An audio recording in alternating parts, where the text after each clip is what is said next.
Welcome to this channel. Don't forget to subscribe, keep liking, and continue to share.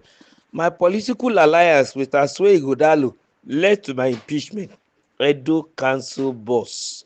The impeached chairman of Esan Central Local Government Area of Edo State, Paul Iyoha, has indicted Edo State Governor Monday Okpebolo of orchestrating his removal from office. He accused the governor of being the brain behind his impeachment, noting that neither he nor other local government chairmen in the state were given a fair hearing before being suspended by the State House of Assembly. Iyoha lamented that the council bosses were not properly investigated or given the opportunity to defend themselves. He insisted that he had carried out his duties effectively, ensuring prompt payment of salaries and allowances to councillors and staffs. The impeached council boss, who disclosed this to newsmen in Benin City, expressed confidence that the judiciary will address the situation fairly while he continued to pursue legal redress. Continuing, Iyoha said his sins was his political allegiance with Asue Ighodalo, the People's Democratic Party (PDP) gubernatorial candidate in the 2024 election. He described his ordeal as political vendetta rather than legitimate governance concern, adding, "My only offence was standing by my party's candidate instead of supporting Governor Okpebolo, who hails from the same ward in Esan Central as myself. As a loyal member of the PDP, I was duty bound to support my party's candidate.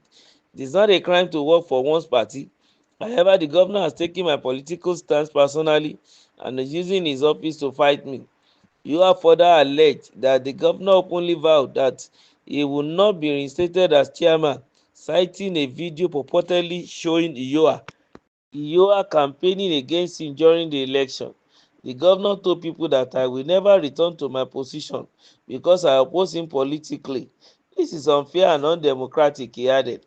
Iyoha recounts the challenges he faced during the Edo governorship election, adding that he faced intimidation, including an attack on his residence, the adoption of his brother, and threats to his safety. He claimed these actions were part of a broader effort to suppress opposition voices in the state. Iyoha added, "Despite the tensions, I attended the governor's inauguration and sent a congratulatory message as a gesture of respect for the office." He, however, criticized the administration for politicizing governance by involving party figures in official matters. Well, that is politics in our own part of the country, and we can see here that the one who has the higher power is beginning to use a sledgehammer on the hand, trying to victimize those who are not in his support. Of course, there are bound to be differences since we have come to the world. Until the world will end, there will be alliances and disalliances and differences of association. But this council chairman is, calling attention to some few things, and these are some of the things that are stuck in trade to politicians.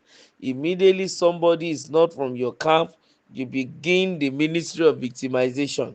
You begin to orchestrate their removal. You begin to look for a way to frustrate them in order to cow them to come to your camp.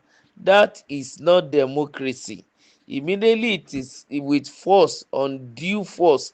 It is not democracy. It is a government of the people, by the people, for the people.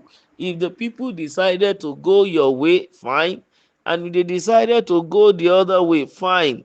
But you trying to use every crook and crook means to bring people to your place, you become a fascist, you force people, then it is no more democracy. And that is why we need to be very careful in this part of the world.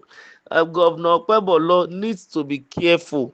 He cannot continue to turn himself to a monster, so to say. He can't be an authoritarian and think that people will keep quiet. How can he continue to victimize those who are politically lower than he is because he's having the state paraphernalia in his kitty? He shouldn't do that. This man has reasons to associate with whoever he likes to. This is politics, and the constitution give room for association and freedom of association. You are not the one to force yourself on anybody. That's just the reality. He can't continue in this manner.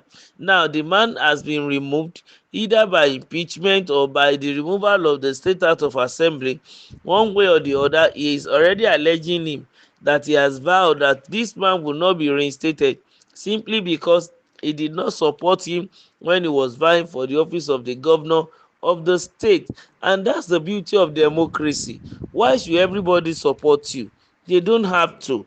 It is, some people will be on your side and some people will be at the other side. If everybody is on your side, then it is no more democracy. It becomes a one party thing, autocracy, and we are not doing that. Neither are we practicing monarchy.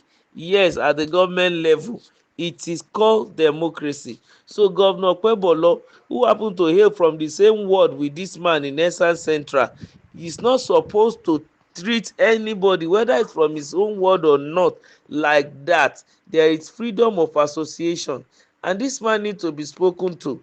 Of course, the young man has every right to be loyal to his party.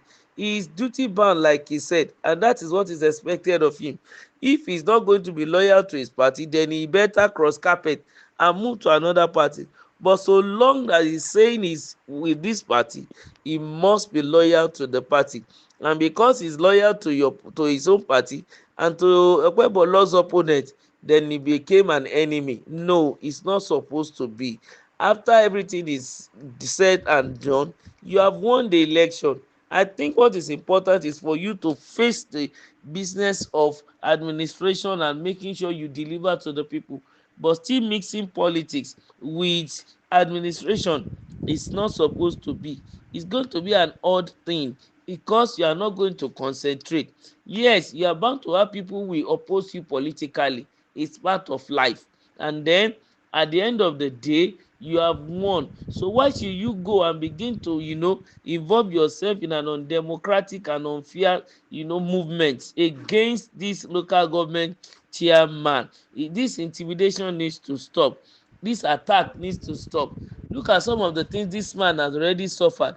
There was an attack on his residence. There was an abduction of his brother. There is theft, threat to his own safety. Still, he weathered through the whole situation. And now the next thing for you is to ruin him politically and also to snatch the mandate legally given to him by the people of his local government from him. And that ought not to be. Governor Okpebholo should be called to attention and it needs to change. He cannot continue to heat up the policy.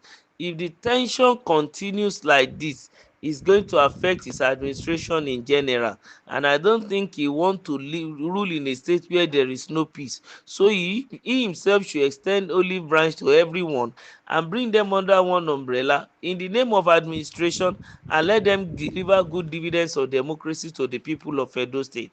Don't forget to like, to share and to subscribe to our